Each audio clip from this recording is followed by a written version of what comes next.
The first sign of a possible thaw this morning in the massive trade war between the U.S. and China. President Trump expressing optimism about talks set for this weekend in Geneva. They want to make a deal very badly. The talks aimed at diffusing tensions sparked in large part by the president's massive 145% tariff on Chinese imports. Asked whether he would consider lowering those tariffs if the talks go well. You can't get any higher. It's at 145, so we know it's coming down.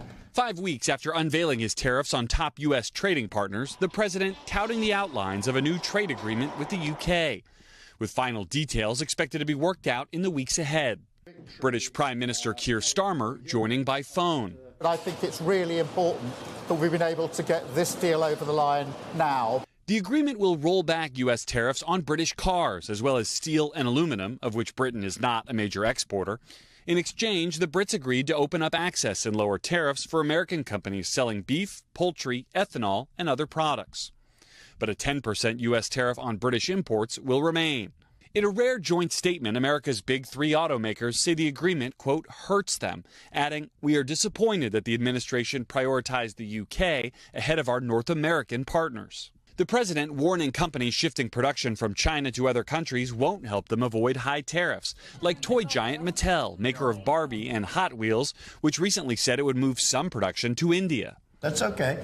Let him go, and we'll put a 100% tariff on his toys, and he won't sell one toy in the United States. The president also brushing off concerns about rapidly slowing traffic at America's busiest shipping ports, even with thousands of jobs hanging in the balance for dock workers and truck drivers. When I see that, that means we lose less money. That's a good thing, not a bad thing.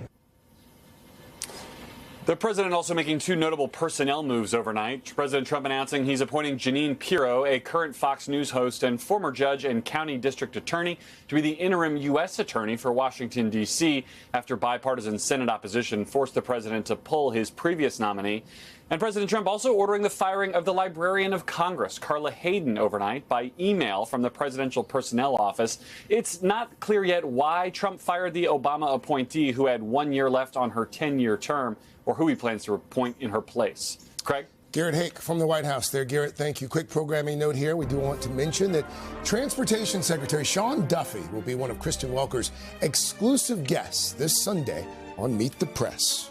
Hey, thanks for watching. And don't forget, you can catch the Today Show every morning on NBC or take Today when you're on the go. Just follow the Today podcast on Apple Podcasts, Spotify, or wherever you listen.